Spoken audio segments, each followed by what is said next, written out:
He beats me. It's so funny. We're probably pretty even. And he beat me. It was so funny. It was like we like the real stress match. You could come aside.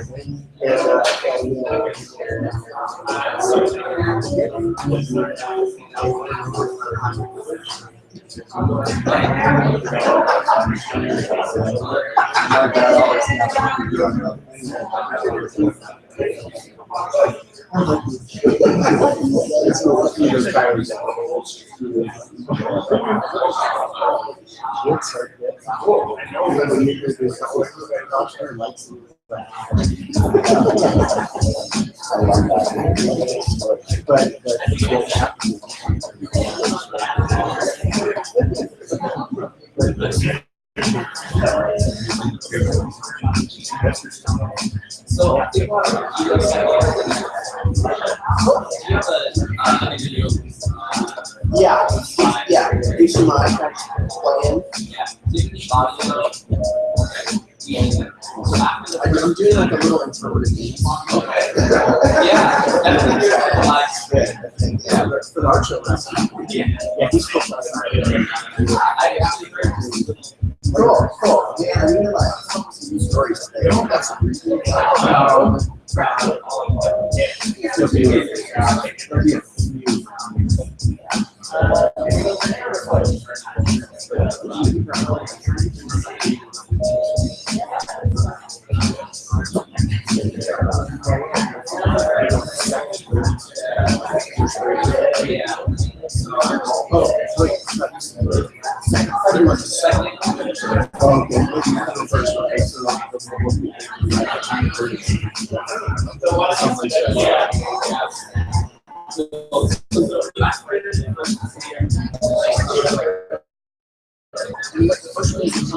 Like, are you pitching this sort of like a pretend demo day?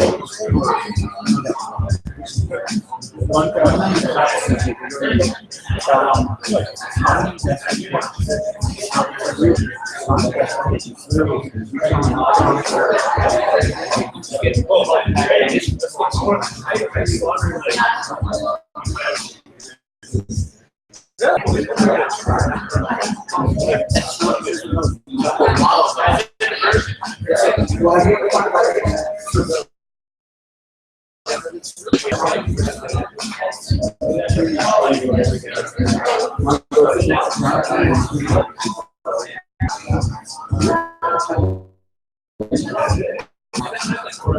going to go ahead and get started in about 1 minute.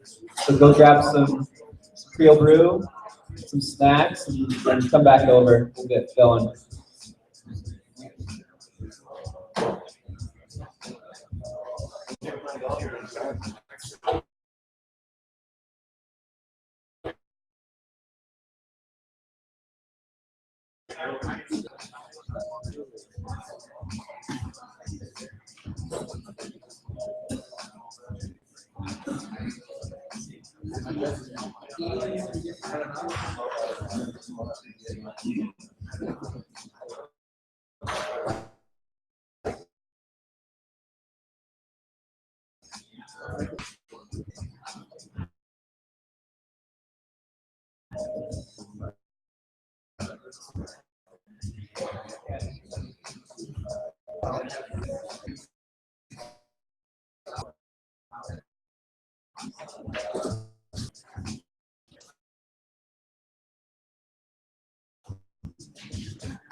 All right, welcome everybody to 1 Million Cups. I hope you made it back to the treats table back there. Big thanks to Big Door. They're sponsoring breakfast for this month. So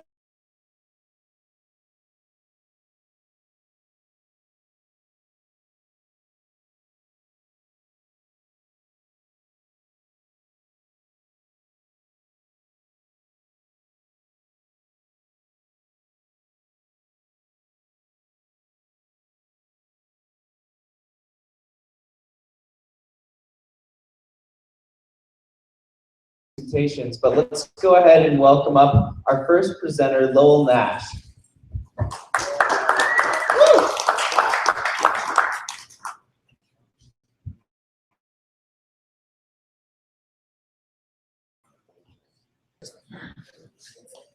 Sounds good. And over the next 6 or 7 minutes, I want to try and take you on a little bit of a food journey. As we get going, I want you to consider this phrase that's on here and use that to kind of frame how you think about what I'm sharing with you. Poulet Bleu. The Rolls Royce. So in the US, we consume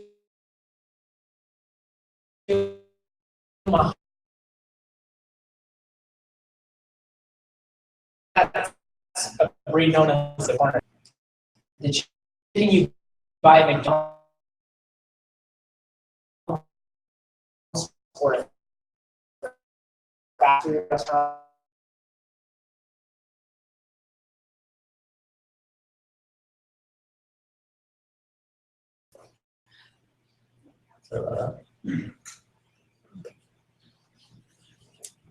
by the time it is ready to process, it can barely stand. Tight living conditions means that it doesn't move around very much, so that lends itself to. And then poor animal processing practices means the bird retains 15% of water.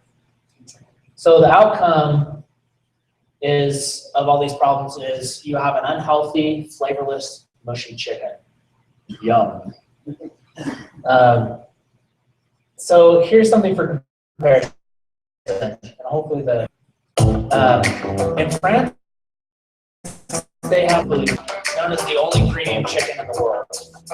This bird demands prices similar to Wagyu beef, proper river salmon, maybe with pork. But strict French regulations prohibit the bird export in any form.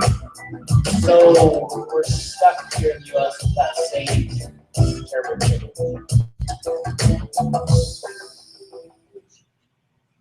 After decades of work by a poultry breeder in Canada, we now have a true North American bluefoot, our Poulet Bleu.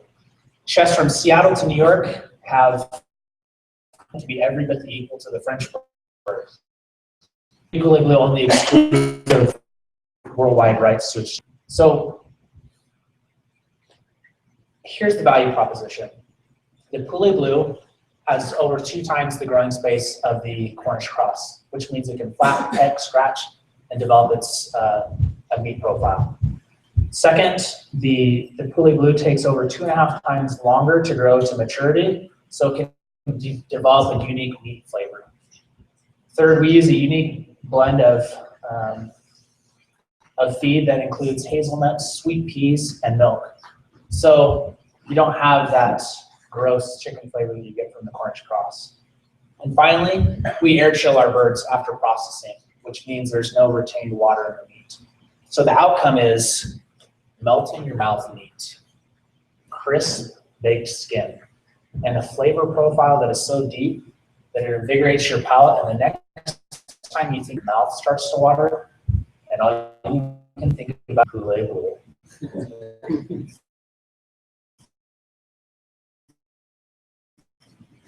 There's over 1 million restaurants, and approximately 285,000 of those are considered full service. Of the full service, about 5% can't capture the entire market. We don't have a desire to. We want to capture the whole market with a premium brand. So we're only focusing on about 3,500 to 3,700 restaurants in the U.S.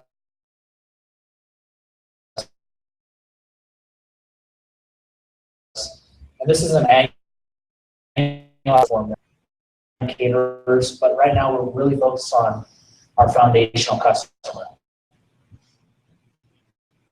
Originally, we planned to utilize a regional leaders, restaurants in Seattle. We found that we needed to gain national acceptance as a premium brand. So we pivot to a brand profit model.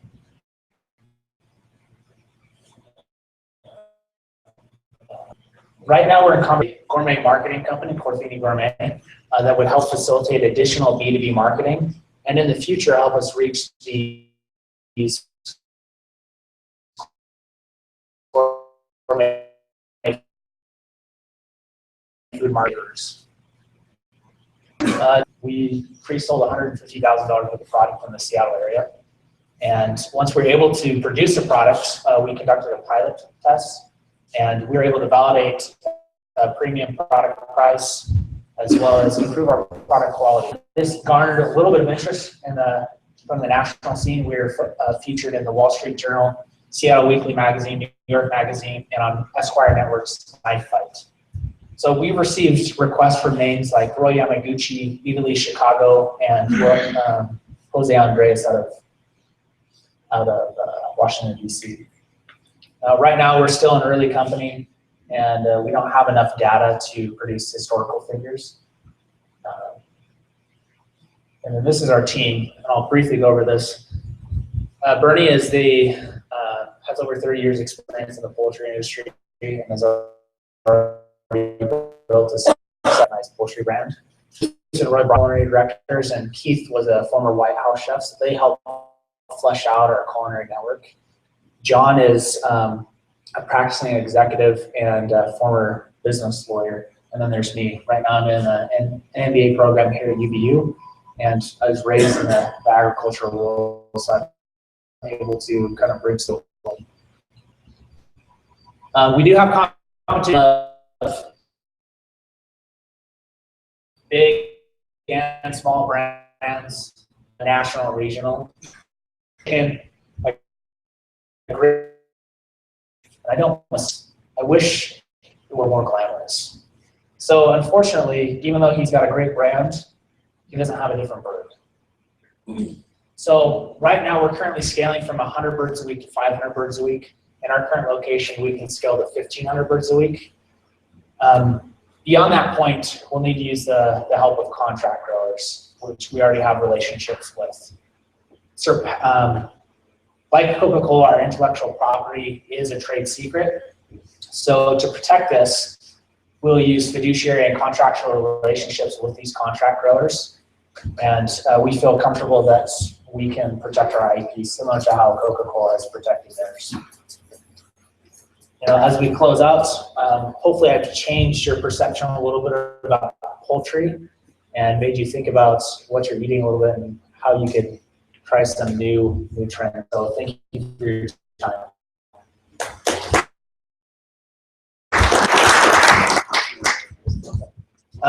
Q&A, questions?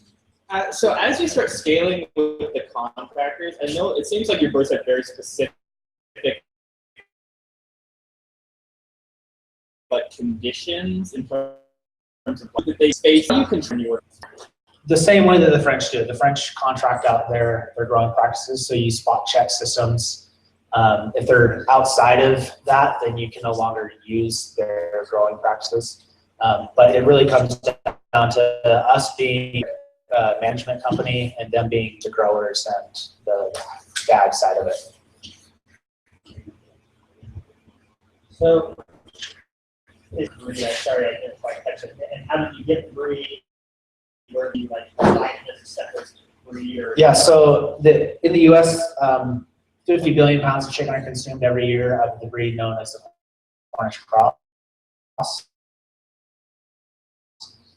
Our breed, in Canada, generations of that breed. So the guy developed the breed himself. So he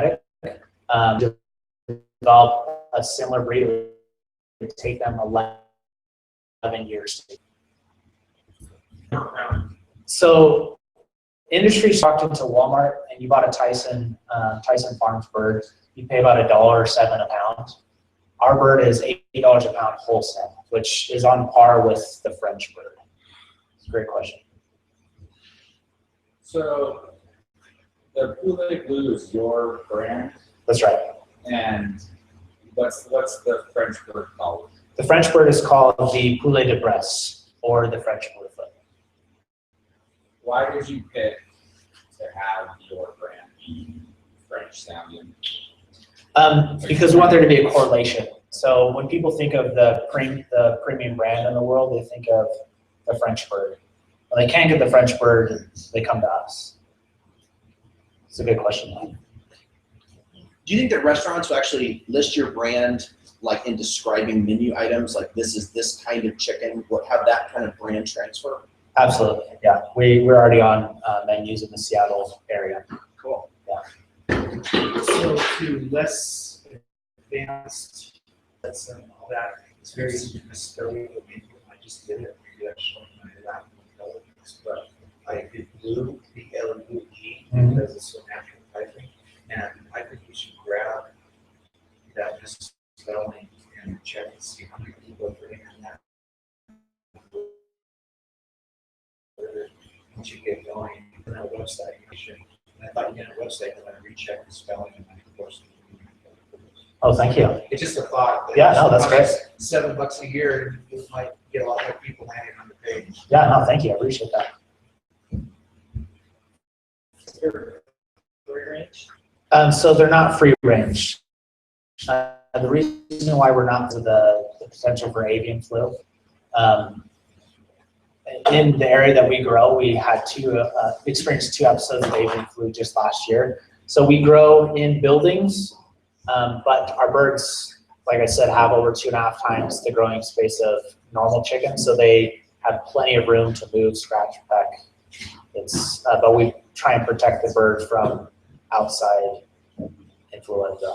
Are there other titles like organic, or I don't know, like how people describe meat, but you guys good or in terms of like yeah, so we could go by going to organic rather than drive up the cost of the product. Right now feed would cost about $350 a ton, and organic is about $650. So it's almost twice as expensive to grow organically. Now, this is considered in America, like, there's a lot of foodies, so foodies are always going to be on the know of cutting edge of what the best chicken is, as well as artesian chicken. That's the term that most people will buy. Is that how you're branding yourself a little bit too? It's like, are you going with this product like for an open market? So we're not going mass market. We don't want people to go to Whole Foods and be able to buy our product. That doesn't signify us as a premium brand. That just says we're a healthy brand. That's what people think of Whole Foods as. In terms of premium, we want to be in the most expensive restaurants in the nation and eventually in the world.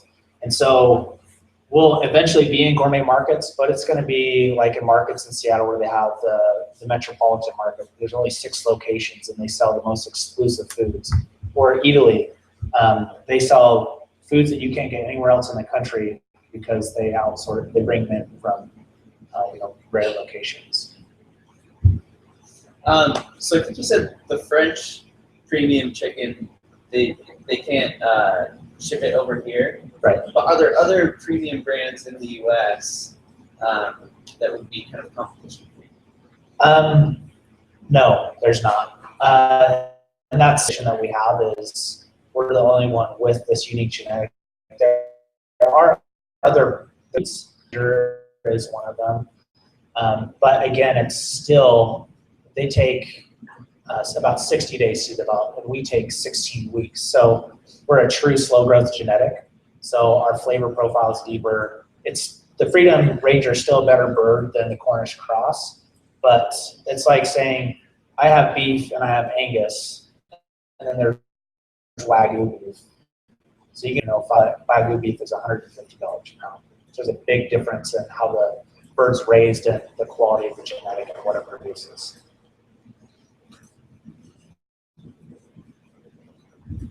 I would think people would want, and maybe I don't know anything about chicken. Actually, I do know nothing about chicken, I can clearly say.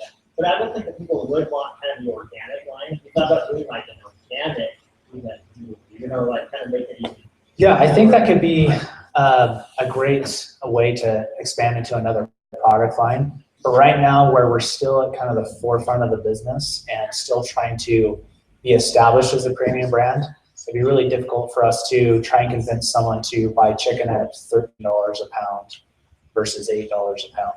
But in the future, yeah, that's obviously a place we'd want to go because with scale, we could drive down costs. But yeah. How have you funded it so far, and when did you guys start? So conversations about the product started about in 2012. We became a company last year, and we've bootstrapped to this point. So in order to scale, we're still bootstrapping, but we'd love to bring on additional money to help us really scale.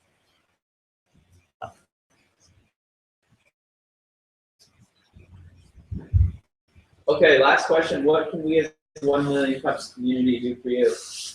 Honestly, I'd love to know where to go in terms of funding because this is a unique product and traditional, not going the VC route, but maybe how to position ourselves to pick up funding in more of the angel investor realm. Cool. Great. Thank you.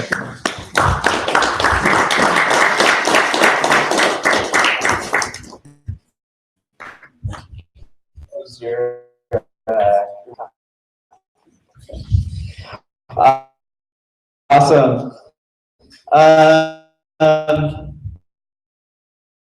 Okay, announcements. We're getting set up here. Probably noticed the help wanted, what you can offer for, and that we're going to clear it off each month. So go ahead and if you're interested in what's on there now, check it out. We'll clear it off after this meeting and post it on the newsletter. But today's your last chance to see it here at the meeting, and that'll allow us to read this thing. Okay, well, let me go ahead and turn the time over to Evan with Able. Hey guys, thanks for having me. Thank you for hosting this morning. I'm in from Austin, Texas, and it's good to be here. So I'm going to tell you a little bit about me, a little bit about a book I wrote, and then a bit about my company. Thanks for being flexible on the format, but stay awake. The good news is my company, we've got a pile of $100 million, and we're trying to give it away.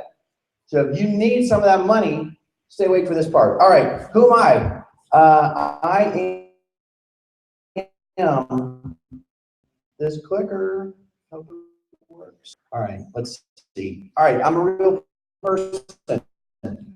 This is my son. His name's Cooper. I think it's not as low as it is in Provo. So that line usually works when I'm in San Francisco. So you should really just move to Provo as the takeaway. This is our office. We're in downtown Austin in a renovated power plant, which is a really cool place to be. And then I run a company called Able. We are basically like a new form of a. Today I'm going to share really 3 quick things. One, I'm an entrepreneur. I hope it's a guy. A book called Harvard Business Press published a few months ago. And then finally, Able. We've got a company, and we'd love your feedback as you did in this last round. Why did I become an entrepreneur? I believed for a long time that I wanted to change the world. And the right way to change the world, of course, was to go into politics, right? Was to like become a lawyer or work in government. And I used to believe that. I went down that path, working in the White House, Capitol Hill, went to law school, and then I met this guy, Peter Thiel. Precisely because you want to change the world, you should go into business. In fact, a business, a corporation, is the most healthy alignment of human capital and social capital and intellectual capital to deliver a scaled impact on the world. It was the first time I ever heard that, and that was a really powerful message to me. Peter wrote a great book called 0 to 1. If you've not read it, I encourage you to do. In it, he has this really interesting concept, which I'll just share with you briefly. It's like there's 2 kinds of people in the world. First, there's the indefinite optimist, who says the future will be better, plans to make it better. Then there's another kind of person called the and this person says that the future will be better than the present, only if he plans and works to make it better. So the community of 1 million cups, and many of you in this room, are already in the category of definite optimists. If you're an indefinite optimist, I would just encourage you to think seriously about the future and how you can be a part of actually building and shaping the future. This is what I got kind of infected with about 10 years ago, starting my own entrepreneurial journey. So I wrote a book. This book is called Get Back. It was published a few months ago. We worked with the Shark Tank crew a lot. They say it's the sort of the definitive guide you need to read before you come pitch on Shark Tank. And what I'm going to do is give you guys some free resources from the book, and more on that in just a minute. But 3 quick lessons from both I've raised from my own entity and related entities and boards I've served on about $100 million from a huge range of different kinds of investors. And so I learned a lot myself, but then we wanted to write a book. So we interviewed 100 founders who've raised $500 million on how did they do it, what were their tips. 3 quick things. This is not me. I hope I never look like that. This is a fascinating guy named Foster Freeze. Foster was a subprime first venture, and he said, would you like to come to some lunch with some friends of mine and get some feedback on your venture? So we have a long conversation over lunch, and he asked, well, did you get everything out of this lunch that you wanted? Thank you so much for the feedback. How about $250,000? So the first money I ever raised for a venture, I didn't ask for. I wasn't really planning to raise money, and it was an accident. My takeaway from this is the rapport I was able to build with him over a lunch of genuinely seeking advice from him about the venture set us up in person. 1 and 2 learning I have is if you want more advice, ask for it. This is a screenshot of the CRS that you guys treat fundraising just like you would treat the seriousness with which you apply to your own sales funnel for your companies. Some people assume that raising capital is like you were at South by, you met some rich person, and they gave you a pound of gold. Well, it doesn't really work that way. That's really rare. For most people, fundraising is a long slog. So I'd encourage you to bring a system of organization, this amount of money. I'm going to close and get a term sheet from 2 of these people and get my deal funded. So bring a lot of organization and a campaign-like approach to raising capital. The third piece is when you're raising capital, a lot of people, particularly guy CEO types that really love their data, end up trying to provide sort of on investors, trying to convince them that of course this business is going to work. And what we learned that it's actually more effective to tell a story and to invite people into your business. And this is my last company, which I'll just say had a really fun story to it because basically we were trying to disrupt or take over part of the federal government. We told that story. Investors were crazy, and I want to be in on a little bit of you're crazy.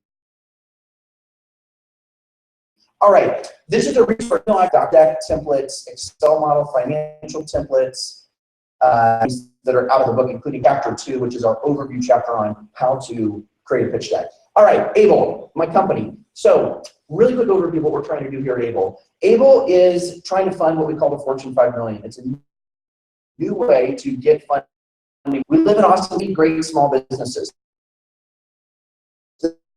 This is one of them. And so they have companies with this question. We set out to say, how can we bring $1 billion, $10 billion, $100 billion to the market at low interest rates to help normal companies have access to cheap capital so that they can grow? We took inspiration from this guy, Muhammad Yunus, who has the Nobel Peace Prize for building the Grameen Bank. And the takeaway from microfinance is that when you know your lenders, both the lenders are likely more likely to the traditional market of lending. So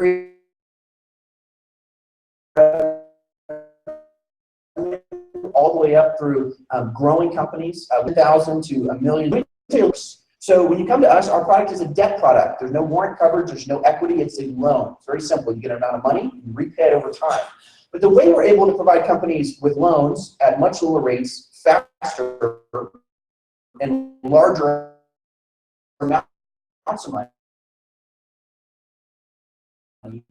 is that through several years, 70,000 would be funded by Able. So we have a big pool of money and we write checks. And we'd ask you to raise, let's say, $10,000 from each of 3 people. Now they're not making a donation to you, they're making a loan to you along with us, payments. And so when you recruit, what happens? The green line on the top is the amount of interest you have to pay back. This model, 25% on $175,000 loans. So when dramatically into your loan, which means you're more likely to get a loan at all relative to a bank. You're more likely to get more money or interest. This means that we're really the lowest under termination. If you can get an SBA loan from a bank, you should. We can do. Most people can't. There's a new online language and Can Capital, and their interest rate ranges literally can be up to 150% annual percentage rate, which is completely crazy. When you land on our website, we run you through this online workflow, which tells us a little bit about your business, and then you get actually what is called a real-time dynamic loan proposal, where you say, I need 150K, and you adjust what's the term going to be, what percentage can I get from backers, and it'll show you what your monthly payment is going to be. We have a team of people and a lot with our borrowers to help coach you on how to raise capital through our platform and with us. And as I mentioned before, so we are equity backed. We've raised venture capital, and it's our business. We have built a loan model that today has 0 late payments and 0 defaults, which is just literally unheard of in the marketplace. We have, so our investors really like that. We make money when we find a company, which also helps us make money. Trust our customer.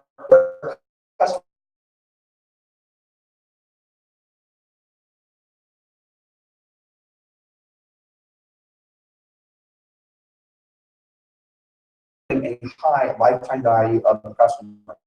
These are just a few of the companies that we funded. We're funding in 42 states, including Utah. We've got several companies that we funded in Utah, and these are just a few of the borrowers: CPG companies, cleaning products, Etsy sellers. This is a leather company. We finance build-outs for restaurants. Those are the kinds of companies that we fund. I'll just leave this up here to take your questions. Please do send an email to this extra@getbacked.com, and that will send you back an email with a free chapter of the book and some templates, both of Keynote, PowerPoint templates, as financial models. All right, I got to stop.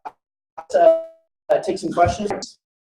Yeah. $1,000 and I want 150. Yep. Could I go to your company and say, hey, I want 150, and then hand my 10,000, 30,000 to 3 friends, and give them each $10,000, and they loan me my money in conjunction with me, but it's really my money?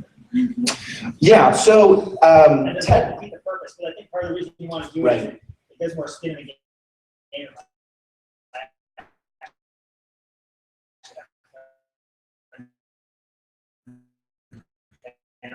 So is that the whole model? big our money for these are all good faith actors actually coming from these people. Yes, and One thing we think a lot of this company is we deal with fraud a lot. And really, we have some data science people that used to work in terrorist mapping and terrorist projection worlds. And a really interesting thing is when you add an additional person, every additional person you add to a transaction that is committing legally to documents significantly lowers the risk of fraud, because it's really easy to collude with one person. It's really hard to collude with 5 people violating the legal documents. Yeah. That'd be like, yeah, you're not the one lending the money. Correct. Yeah. And we have one case right now. It's pretty interesting. A woman who we now know that she committed 5 separate acts of fraud against us. 2 of which have mandatory minimum sentencing of 5 years in Texas prisons. So we have this interesting ethical dilemma. What do we do with this person? Do we prosecute? How do we think about it? She impersonated her CPA on the phone, pretending to be her CPA to us on the phone. And so it's this interesting dilemma. We're all like 28 years old, and our GC is 28. I'm like, how she should go to prison. So she comes in, interesting things, prints or will slit across the table. These are mandatory minimum sentencing in prison for what you did. Let's talk about making your loan payments on time and keeping your business running.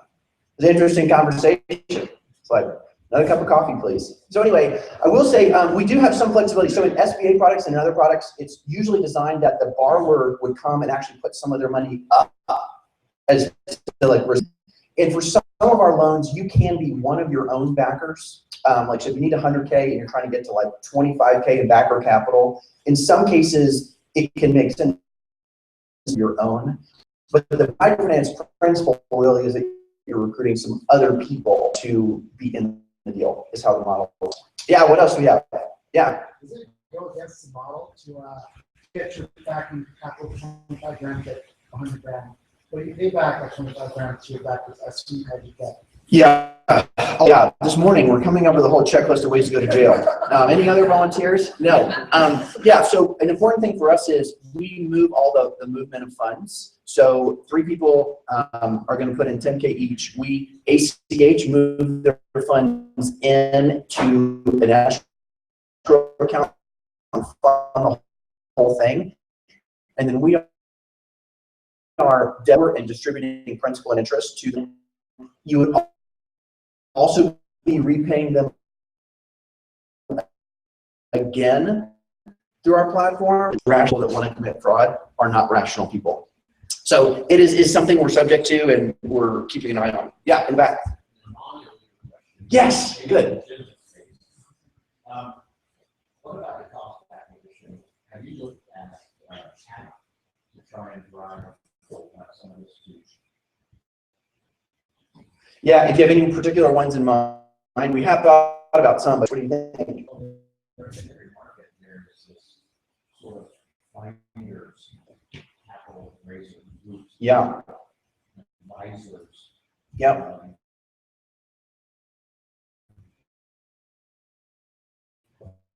There are people like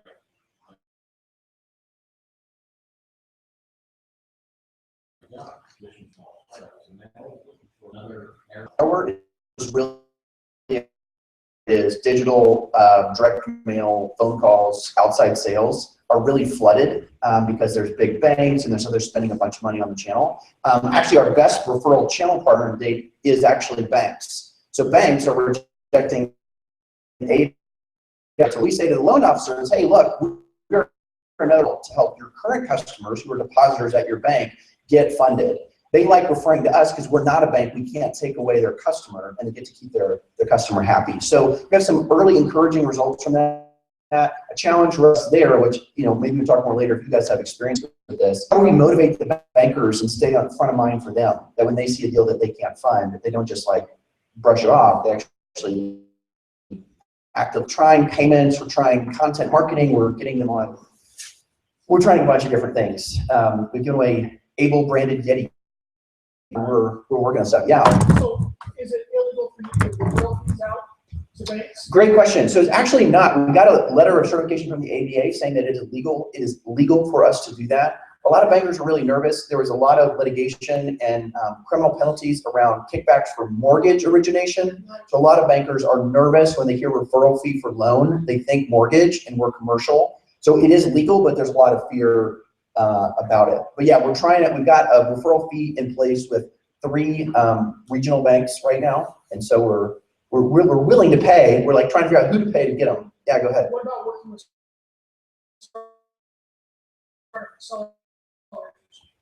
We have a product. Our product does work for pre-revenue companies, and so in that model, if you want 100K, you basically use our platform to raise low-interest loans from people that you know.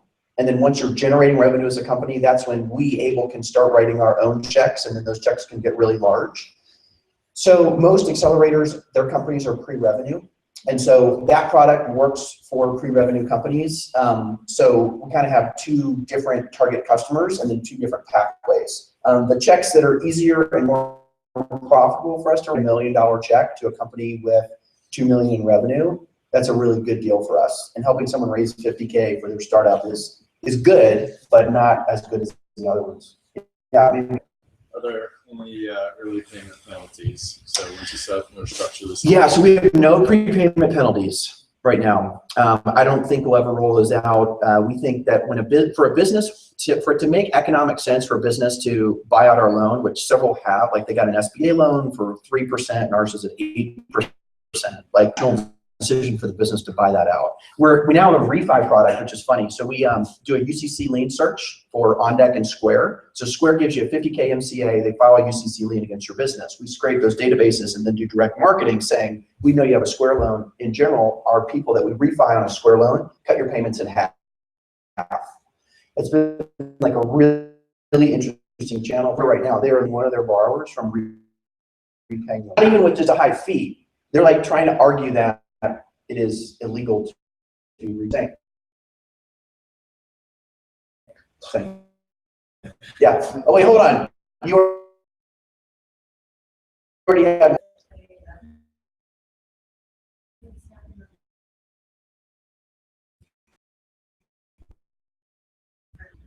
Yeah. Oh, great questions. Let's see.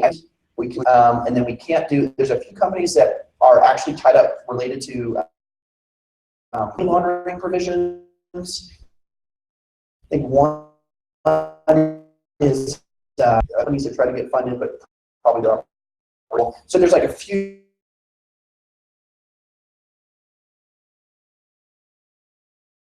legal reasons we can't fund. Great, which means it's sort of less subordinated. The repayment plan provides for monthly interest-only payments to the backers.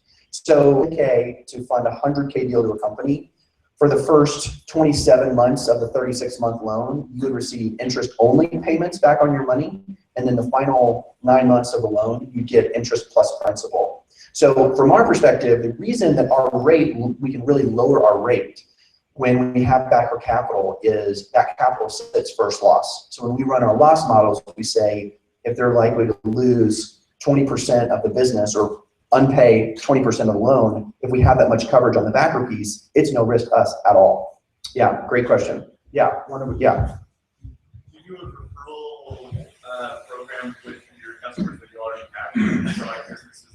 Yeah. So we've learned in other financial companies like SoFi and other consumer lending companies, the word of mouth and referral worked really well because consumers like talking about being smart and saving money around student loans.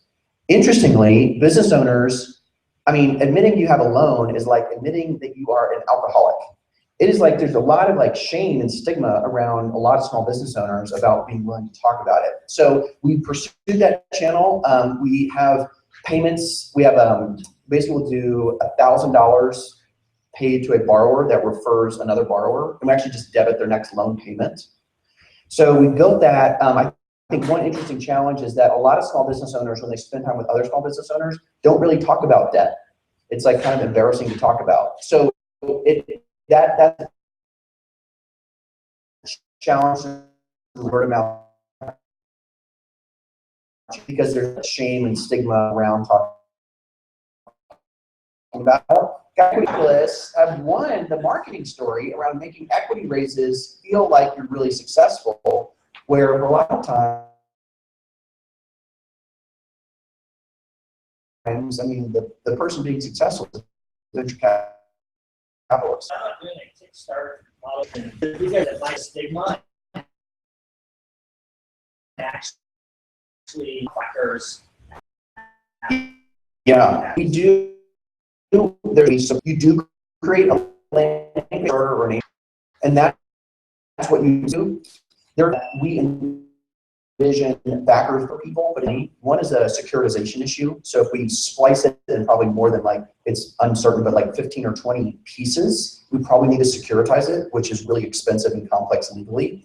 There's also like a sociological reason, which we believe, like you see this deal on the radio cooler, speaker cooler thing, where like if you're accountable to 10,000 people for their $20, you're kind of accountable to no one. Where when you're accountable to 3 people for 10,000 a piece, it kind of changes that level of accountability. So we want the backer money to be enough that you care. Currently, anytime we've made a loan proposal offer to a borrower, 100% of the time they've been able to recruit their backers to get it funded. And that's usually they first pick up the phone and they explain to some person who's a mentor to their business, I've been pre-qualified for this thing, here's a little bit how it works. Can I send you an invitation? And so they literally send an invite to a custom URL, which is the particular loan proposal for that particular backer. So there is a page, but it's less like, let me go post this page to Facebook and ask lots of random people. It has been fun. A lot of our businesses do recruit a customer, like a big customer fan. Our first deal that we ever funded was a hair salon. A woman has been cutting this guy's hair. He happens to be the co-founder of Whole Foods. They've never talked about business before in their lives. She's been cutting his hair for 6 years. He's like, I love what you do. I love the salon. Of course, I'll put in 25K. Every 6 weeks when that guy comes in for his haircut, what do they talk about? Kids, the weather? No, they talk about her business. So it's been really cool to see how business owners get to in the funding relationship, which honestly is really hard and really intimate, to build rapport with people that used to just be customers, but now get to be kind of advocates to the business. Have you done loans in Utah? He wants to close down. So have you done loans in Utah, and how's it gone? And then I think he wants to close. I can see Andrew's raising his hand. Thank you. Yeah, yes, we have done, I think we have 6 loans in Utah right now. In total funded amount. And Utah, I mean, it has to be, and everywhere else, no late payments, no defaults. So we love Utah. We're very long on Utah. I heard earlier today that the only thing you really do in Provo is what? You go to dinner, you go to the movies, and then you start companies. Yeah, so that's a good sign of an ecosystem. Anyway, so if you do send an email there, you'll get an autoresponder with a bunch of content. Read all of those emails. So if you want to reach me, you can say, hey, Evan, and I'll see that in the email. I'll be here. I've got a stack of cards. If you want to talk about how you're raising equity capital or if Able itself could be an option. I love funding companies through Able, but I was putting together equity deals, and we do that just for the good of the community. But anyway, thanks for having me this morning, and on to something much more exciting than boring risk modeling. Let's talk about golf. All right. Thank you. Okay, Foreup is plugging in here. I'll just make one more announcement.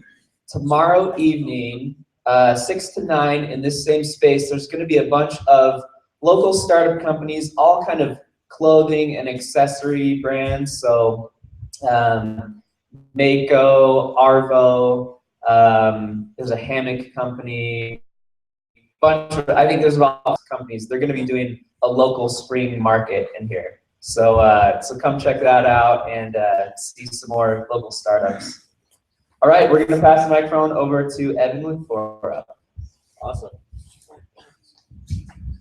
Great, appreciate the time. My name is also Evan. First time I've ever done a presentation with another guy named Evan. Yeah. But awesome.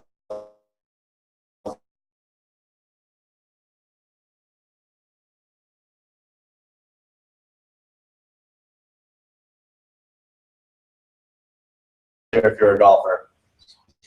All right, awesome. We can convert, hopefully we can convert a lot of others as we become golfers here after looking at this. But I'm a huge golfer. I love this scenery because unfortunately, that's not a good sign for the golf course because times are perishable, meaning that where if it passes through and no one's within that tee time slot, then that is perishable and can no longer be used. So currently within the golf industry, 50% of all tees are used every year. 75 million tee times in total, or more importantly, $20 billion every year vanishing away on tee blocks. States alone, it's about double worldwide. Okay, so that was a huge problem, and with huge problems, we always find great opportunities, right? So as we got into the golf market, we did a lot of research. The first thing that we wanted to research was the current software. So the current operation software at a golf course that ran all their reservations, collected all their data, and did all their back office reporting. And this is what we found. So this is the #1 golf software in the industry. Last got together and had a baby. But if you look at it, this is literally the #1 software. It's a server-based software that is actually installed at a golf course. As we spoke with golf courses, they mentioned the story test that they actually have representatives fly out to the golf course with these computers and these servers, and they install them. They download the software on 2 to 3 computers, and then this is what they get, and they're trained for, and it costs thousands of dollars. And so we thought, well, why don't we do what Salesforce did? If you're not familiar with the Salesforce came out with the first cloud CRM solution and disrupted the CRM. And so we thought, well, why don't we do the cloud operation software for the golf course? These golf courses have. So that was the first step. The second step was looking at online tee times, because this is where we could help push more tee times and liquidate those times. And what we found was that 80% of all tee times were still over the phone. So if you can imagine, think about when was the Walden airliner to make a reservation. Hasn't happened for a while. So the softwares that were at the golf course were actually putting the online booking portals that ask for your social security, your date of birth, your ad was much to make a phone call. So we thought that we had to make that experience much for the customers themselves to book tee times online. And so we made it into a mobile app version, made it part of the software since we were able to read it. But our main focus is easier for golfers. And then the third thing that we looked at were the revenue function, of course. Current systems that they have right now, what types of reporting capabilities that they have, what types of marketing platforms that they have, how easy were those platforms to use. And we found that none of these softwares had any of that. They had basic reporting and so forth, and their marketing capabilities were very limited. So we thought, well, why don't we come out with, on the back end, customized reports where a golf manager can go in, take a look at his tee times, and look at his tee time utilization reports, where you can look throughout the day and say, hey, it looks like our best tee times are between, looks like our worst selling tee times are between the hours of 4 and 6 or 3 and 5. So let's go ahead and discount those tee times. So with that data, we've been able to help golf managers increase the amount of tee times that they're selling on an annual basis. With that being said, we also plugged into the reporting side, so automatic triggers where they could have automated email send off. So for example, if a golf course customers that hadn't played within the last 90 days, it would trigger that within the reporting system, and then we would be able to send off a customized campaign that said, hey, we miss you, come back and we'll give you a lunch and a 25% discount. And we also did that with the text platform. So Foreup today, we do reservations, we do a point of sale for golf courses, customer management, email, text marketing, member billing, online reservations, food and beverage, point of sale, mobile apps, and websites. And so we're an all-encompassing software provider for the golf industry. So that's kind of what it looks like. So our growth in 2012, when we started our first year of selling, we put on 24 golf courses. In 2013, we got up to 104 golf courses. 2014, we're at 240. 15, we reached 500 golf courses. And currently today, after Q1, we're at 600 golf courses as we stand. Now, to give you kind of a growth comparison, our top 3 competitors have been in the industry for 23 years, and they have between 800 to 1,200 golf courses. So we really believe with this disruptive model, the cloud solution. We don't have a timely manner in our software is much easier to use. So it's been a great.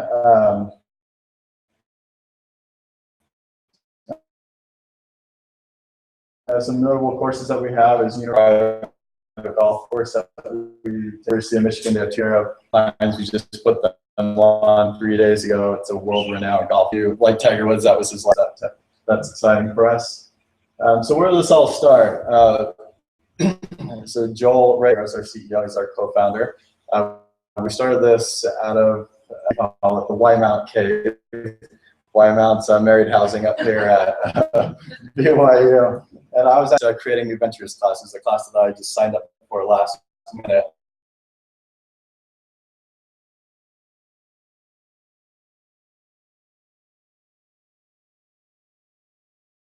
And we were coming up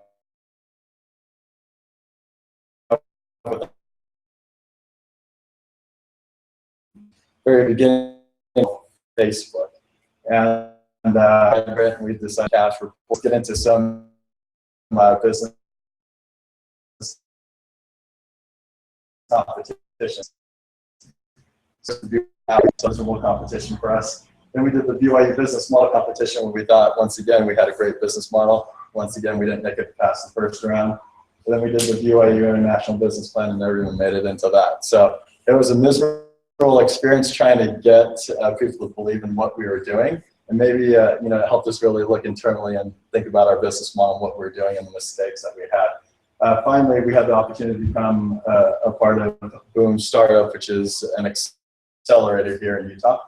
And it's where we worked with mentors and investors, and they really helped us figure out what we were doing.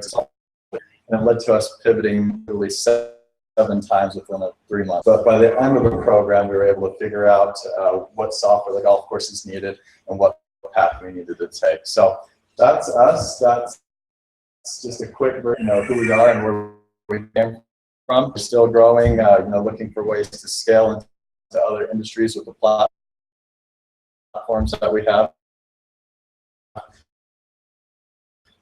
But we're excited. We're in the middle of war right now. It's fun, emotional experience. We're excited to be a Utah company.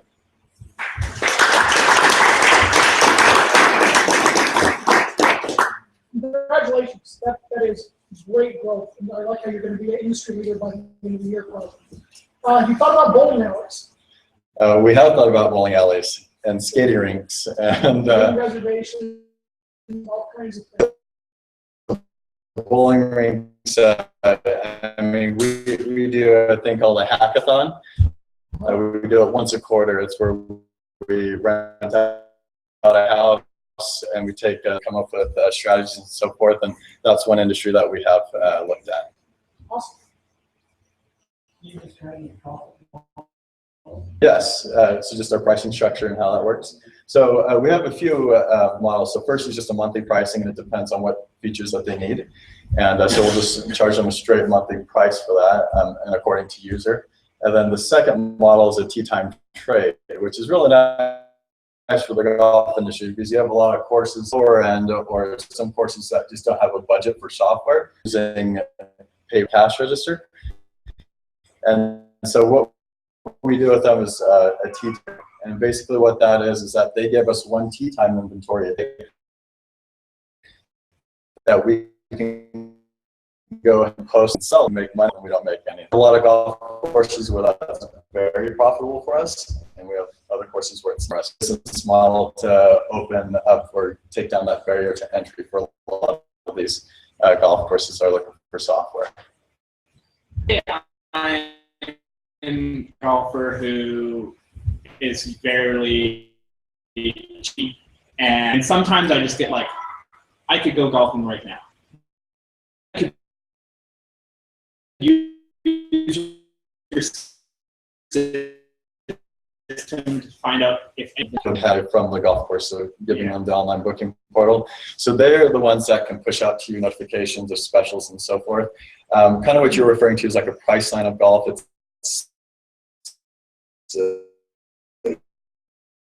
you'd have enough golf courses. It's a problem. So great question. Yeah, so are you guys working on like analytics as well, provide the golf courses, or do you already have that to like be able to say, hey, this is when your key time gaps are, this is when you might want to try to have sales? We do, yes, yep. So we have tee time, utilization reports. We allow them to, offer discounts during those times, but we do collect all those analytics, and that's the great thing, because everything that our system does, it literally has to pertain to the golf course. All the transactions, the pro shop sales. So we literally know what they're doing. We have all that data in the background. Well, first of all, I think it's a great company. Thank you. One thing I've learned about the golf industry in general is that it's really declining. They're having 137 courses closed a year there. And I mean, I didn't even notice, like I grew up, my grandfather was a big golfer. And he was doing business. He's like, gosh, there's way more StarCraft. The business functions, the better networking than like how they were like, oh yeah, all my friends are like being bankers and CFOs.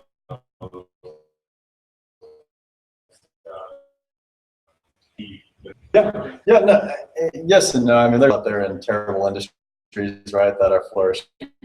Just come out with solutions, industries flourish, right? So we believe that there's enough golf courses out there to help, to always stay afloat. That's a great question. One of the major issues is that in 2000 to 2006, there was a huge influx of golf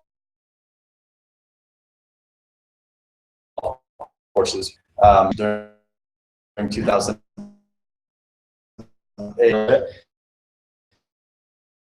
Closed every year. So golf will never go away, but I do understand the concern, and we do speak with golf courses, and that's one of the driving factors is because they haven't been able to sell enough tee times, and so we've been able to help them do that. So no, great question there, but we are also looking to take the platform and go into other industries as well.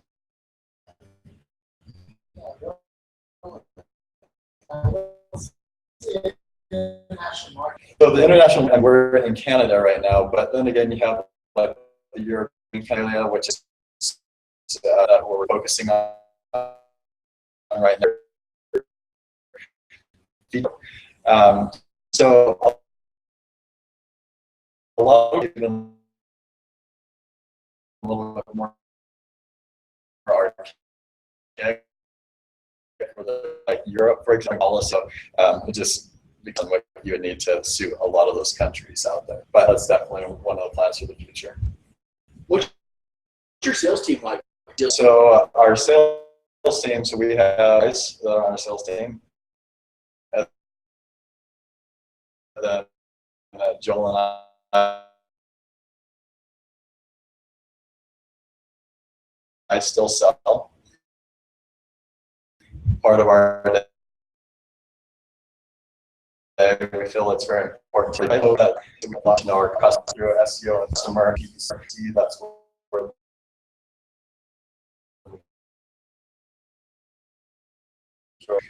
and we come through. We sold the last month. So,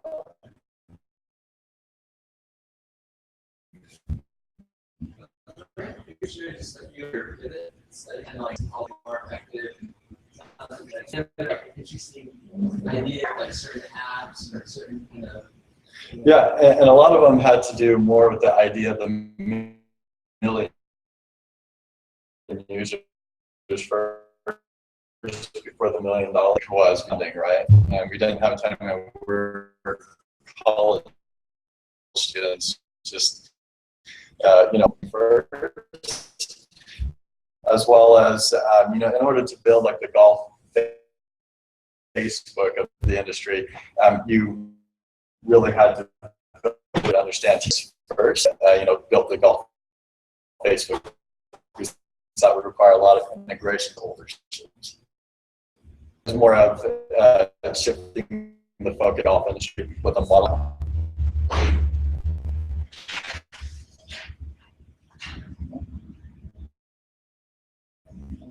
Lastly, community for you. Well, we're a growing company, and we're always looking for great talent. So interested, we always have job openings opening up on the customer support side, customer setup, as well as tech. And so we're always looking for good talent to come in. So if you guys have any questions, or if you even talk with me about this, looking more than willing to help you guys out.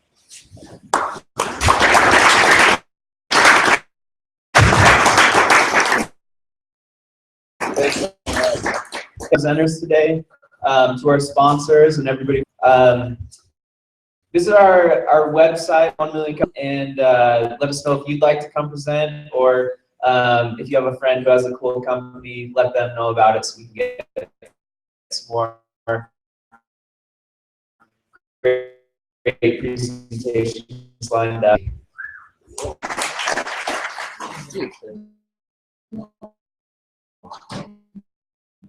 This is like, dude, that is, I mean, is that, I say that's like, you look forward to your success is like a really good sales strategy, or is it just the product sells itself, or? So, I would say.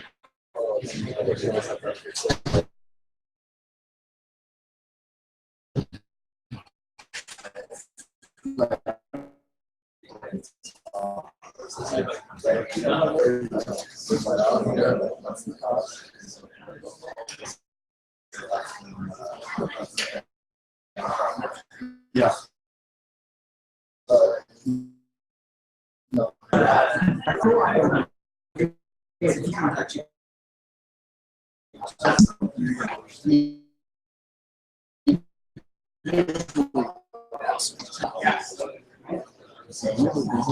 Yeah. Yeah.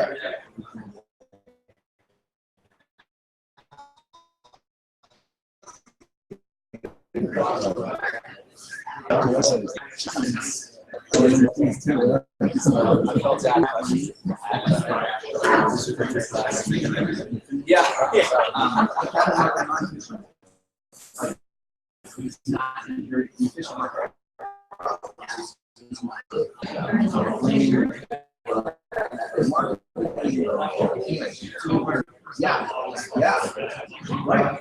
We have 35 products, so we're plus one, potential customers. Like, yeah, that's commercial customer.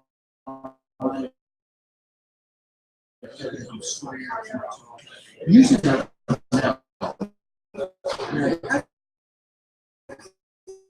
It's like,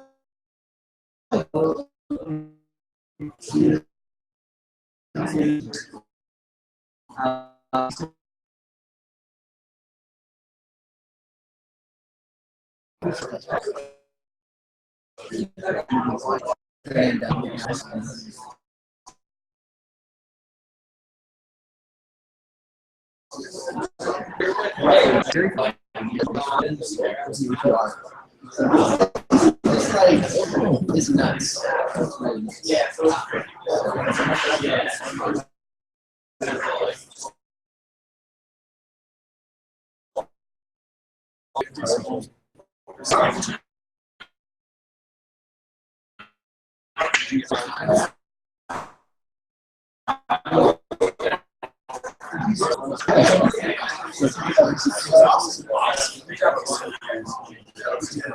That was John, by the way. John told me that. He said,